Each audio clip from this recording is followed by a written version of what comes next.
What's up, traders? Chris Capri here, secondsguysforex.com, where we change the way you think, trade, and perform.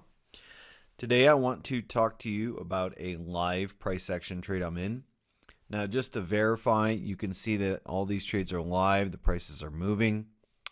Also, in the bottom left-hand corner, you can see the CAD and some numbers there. And if this was a demo account on this platform, it would say simulation, so you know I'm trading live with my own money. Currently, I have four forex trades live at the moment.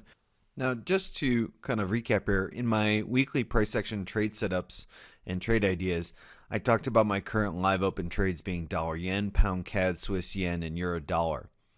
And when we go back to the Saxo Trader platform, you'll see that these are the exact four trades I'm in. So in my weekly commentary, I'm telling you exactly what pairs I'm in.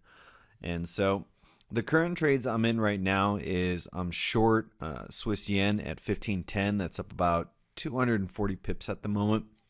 I'm long euro dollar at 21.71. That's up about 165 at the moment. I'm long pound CAD at 77.21. That's up about 270 pips of profit. And I'm short the pound yen at 147. That's about break even right now. The trade I want to focus on in today's video is this euro dollar trade. And so just to kind of get into the details, you can see I'm long from 21.71. Here's the current price. My stop loss was at 21.42, so a 29 pip stop. And my target is 24.50. What I would like to do in today's video is talk about the price action context. Then I want to talk about my trade location, how I entered the market, how I chose my stop loss and take profit, and why. And so again, just to recap, entry 21.71, stop loss 21.42, and take profit at 24.50. So let's get into this trade a little more.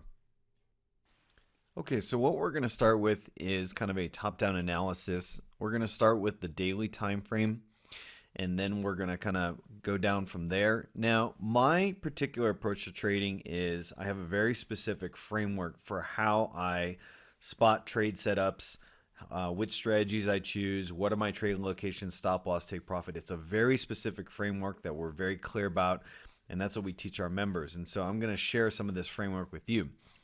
So the first thing I like to do is establish the price action context, and I do this through a couple different pillars, but I'm going to talk about the overall structure today, the trend that the market is in, where I see key support and resistance levels, what I see going on in the market.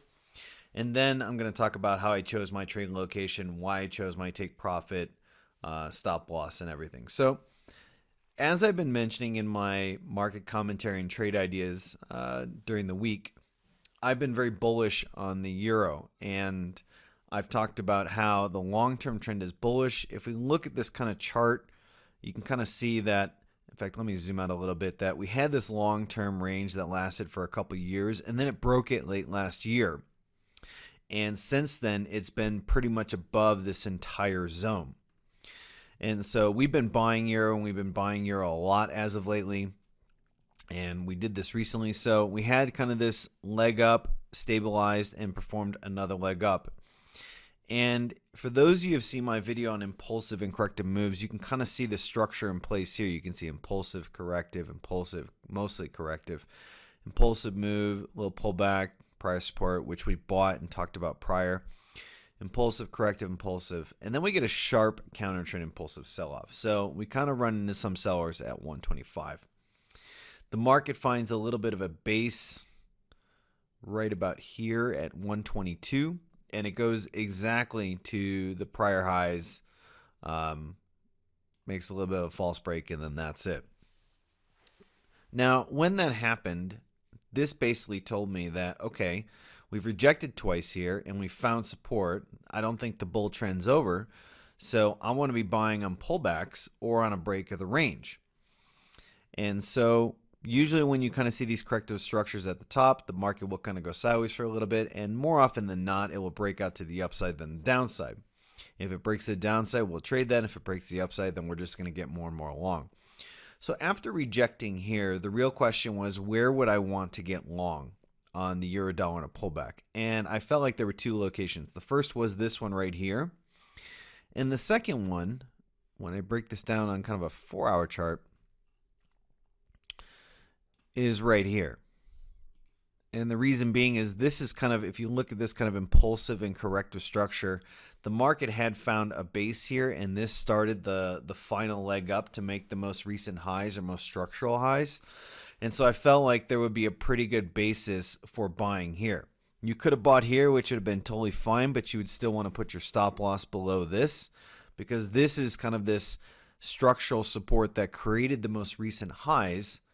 And so there should be a fair amount of medium-term and short-term bulls that be willing to want to defend this. So when we kind of look at where the low of this is, you can see it's kind of around 65, 67-ish.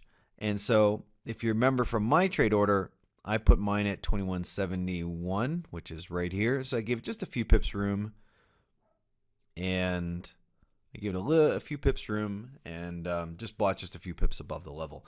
Now, I did not wait for any sort of pin bar or engulfing bar or any sort of signal 1 or 2 bar candlestick pattern.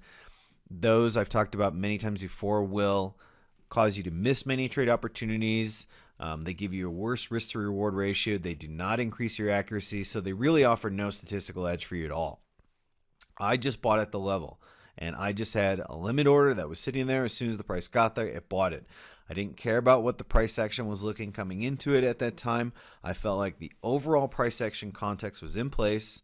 The bulls are still in control of the market. They're going to be buying on pullbacks, and I think this is a good location.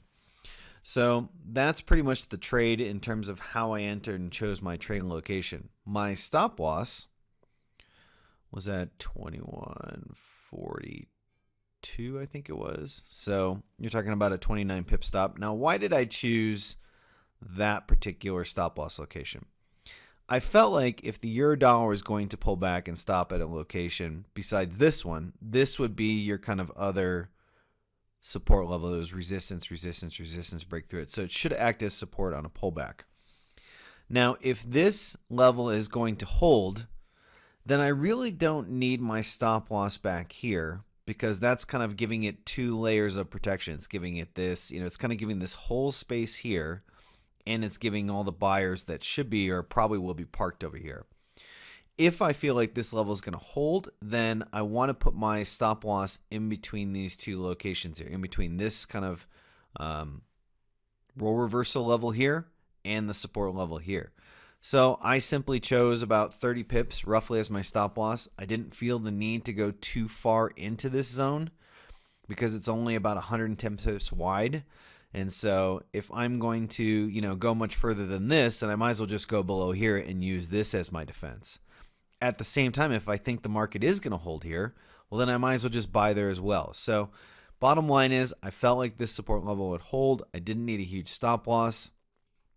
Place it over here, 21.42, 21.42. And if you notice, when the market did break through it and hit this on that candle there, the market did break a little bit through it, but it found a strong amount of buying orders, and then it just took off. And you'll see that there was no pin bar on the daily, there's no pin bar on the 4-hour, there's no pin bar on the 1-hour.